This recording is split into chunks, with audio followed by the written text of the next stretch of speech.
Segment Arba, Nikud Achat, Nikud Gimel. Ma ya'asu. Ma ya'asu. Through this activity, you will build your skill in forecasting how a group will behave. Notice the scenarios that are listed below. There are 9 of them. Begin by selecting one of these. When you engage this activity in class, you'll refer to the scenario which you've selected, but you will not disclose it to the neighbor that you're conversing with. After locking in on one of these scenarios, next proceed to select a verb.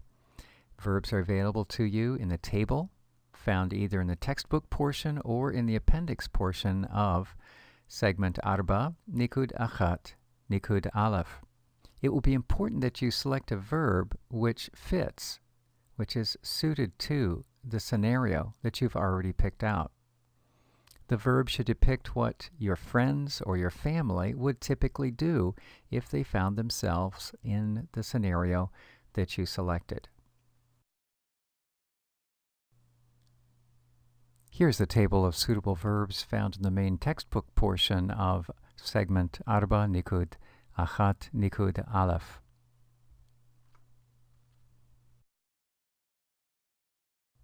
And here are some verbs which you may wish to use that are found in the appendix portion of Arba, Nikud Achat, Nikud Aleph.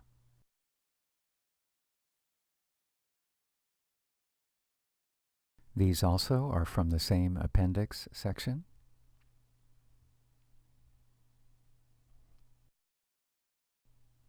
As are these.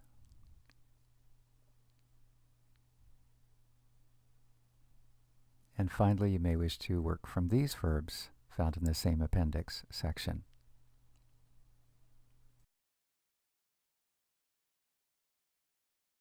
It's a good idea to go beyond simply finding a solitary verb, but also add some additional elements, perhaps an object or a prepositional phrase, which would add a bit more interest to the verb that you've selected.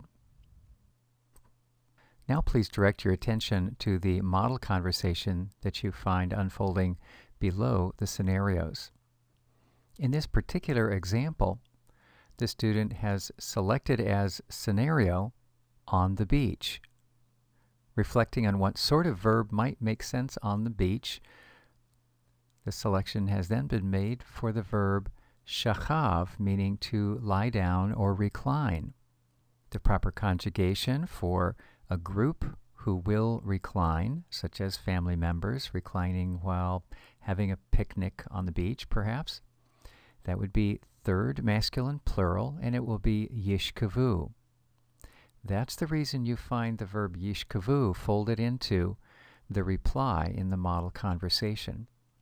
A little more interest is added by contributing a prepositional phrase, al haaretz, to show where it is that they will be reclining.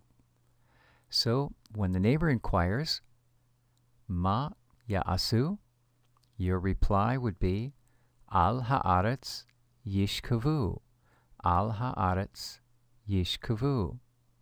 Upon hearing this information, then the inquirer, your neighbor or class partner, should go to the scenarios and see if he or she can ferret out which was the scenario you had pre-selected, which gave rise to the response, al haaretz yishkavu.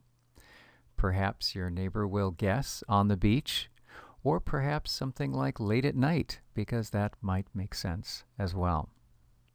Once again then, in preparation for class, lock in on a scenario, select an appropriate verb, drawing from the various verbs that have already been provided that will be in yiktol, third masculine plural.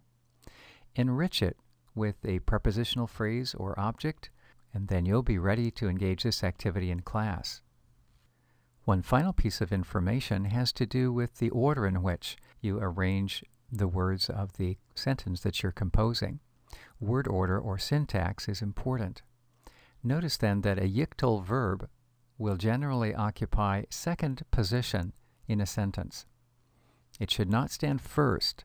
If there is a subject available, begin with the subject. If there is no subject available, but perhaps there's an object or a prepositional phrase, then begin with that object or prepositional phrase, placing the verb after it in second position. That explains why the model sentence reads al haaretz, the prepositional phrase first, and then yishkavu, the verb second.